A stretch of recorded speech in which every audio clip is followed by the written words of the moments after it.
Hi, my name is Alex G, and I did my presentation on fly casting. Fly casting is a very important part of fly fishing. Fly casting requires a fluid but powerful motion in order to place the bait or the fly where the angler wants it. This is a skill that takes time and practice to become proficient in.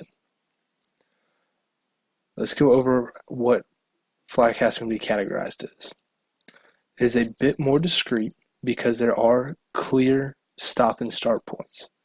To begin the cast, you must pull straight back, and you will stop during the back cast to let the line unfold, and then you will come back forward with your forward cast and make a very clear stop in the direction that you want the fly to go. It is also somewhere in between gross and fine. There are some fine motor movements between your hands and wrists to control the rod, but it's also a gross motor movement because it does take some of the larger muscles in the body, and it can take the full body depending on how far you're trying to cast. Now, this is more of an open than a closed skill. This is because the skill can be dependent on environmental factors. One of the biggest factors I ran into while learning this skill was actually the wind pushing my fly around and creating issues for me in my accuracy. Now, fly casting. I've seen fly casting, but have not actually attempted it prior to attempting to learn this skill. So fly casting begins with a line in front of the rod. The angler will bring the rod back over their head in a straight line, which will create a loop in the fly line. Once the line has gotten almost to the end of the once the fly has gotten almost to the end of the line on the back cast or behind the rod and the angler, then the angler will bring the rod back in front of them and end with the rod pointed where they would like the line to go. Now the line is going to continue to come forward and end up where they want it to go or where they casted it. This takes a lot of skill and practice because you have to time when to move the rod in order to be the most efficient and really get the line where you want it. The video below is the only instruction I followed. This was just a basic intro to casting video. Results of practice. I attempted to land my fly on a target in 10 attempts for 10 minutes twice a day. This was the easiest and most efficient way for me to do it. I would make 10 attempts and then rest and continue to do this for about 10 minutes, once in the morning and once at night. The learning curve below shows the average number of times in each attempt that I could land the fly in the hoop over the 2 hours. Now the lag time was a 2-day period without practice, and the transfer test was switching hands. Switching to my left hand proved to be very, very difficult upon accuracy. General casting, I was able to actually cast okay, but the accuracy was very far off. The individual. As far as abilities, I'm about of average athletic and motor skills for the task. I was a ball sport athlete in high school, but outside of that, I have no special abilities. Experience. I've fished for most of my life, but like I said, I've never fly fished before. I've only seen it done. And once again, I did play ball sports such as baseball, which requires similar accuracy and almost similar hand motions, but I've quickly learned they're very different and there's little correlation. Outside of seeing the skill, I'm very much on the cognitive level or I was cognitive when I started to learn this skill. As far as attention and motivation, I'm hoping to become a competent fly fishing angler. I have friends who take what look like really cool trips to go fly fishing and catch beautiful fish, and that was really what motivated me to keep me going through this skill. As we discussed, this was a discrete, gross, and open skill. It's best measured with performance outcomes, which was how many times can I get the fly in the hoop in 10 minutes.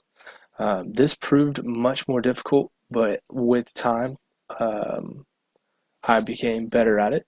So typically my first 10-minute bout of the day in the morning was the roughest. That second 10-minute bout was actually a lot better, a lot smoother, and during that period I was actually able to get more accurate, and that's where most of the kind of outliers for how accurate I was. And then learning was signified through improvement and consistency of how many times I could actually land the fly in the hoop.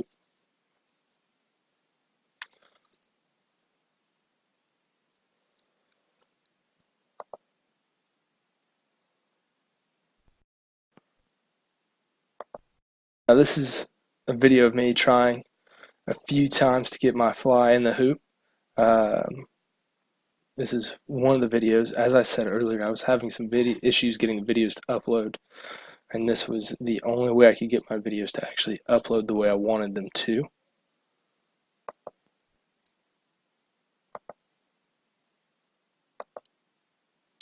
Now the environment. Practice and test environments did vary. Because of the amount of space needed, it was best to practice outside, but this did lead to some small factors such as wind playing a role. The material stayed the same throughout, meaning that I did not change what was on my fly rod. I did not change which fly rod I used. I did not change the grip. I did not change the reel. Everything was the exact same. So the fly rod, the fly line, and the leader were the exact same. Now I didn't actually put a fly on my rod, just because from everything I'd read that would have damaged not only the fly, but it would have damaged my fly rod also in case my fly rod or the hook had gotten caught on something. But also that's dangerous to be swinging a fishing hook around when people potentially could be walking by. Now there were some considerations such as instructions and cues, the feedback, weather conditions, and then part versus whole practice. Now instructions and cues. This was crucial for me because I had no previous knowledge other than seeing the skill. In terms, I was taught by an expert. The gentleman in that video is an expert fly fisher, and he does lead guided trips. Now, I did watch this video prior to actually practicing it, and the video was recommended to me by one of my good friends who is an experienced fly fisher. It was very instrumental in me learning, not only visually seeing the idea, but also learning some cues to give myself internally to help me best practice and best learn this skill. Now the clip did provide some very basic cues that I used to help refine my practice, such as watch the back cast and draw a tight line with the rod. These seem very, very simple, and realistically they are, but they were essential to me getting my cast down better.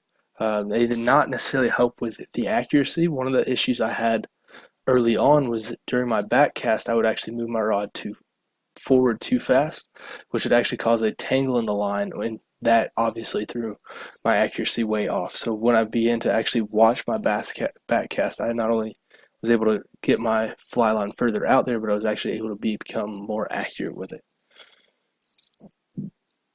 The focus of attention. There was no division of attention during practice.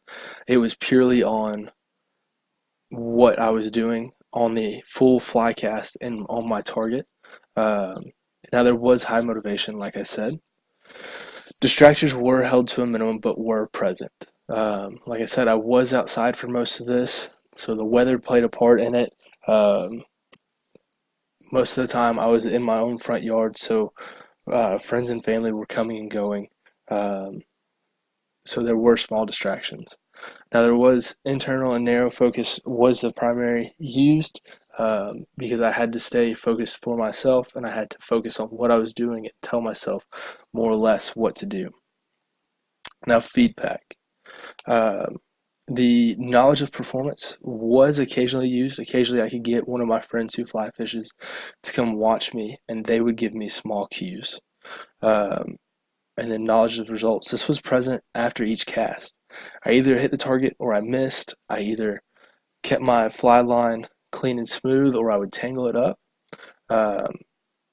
this was, like I said before, tangling the line up was actually a bigger issue than what I had expected going into this, and that actually led me to the most misses further rather than being off target.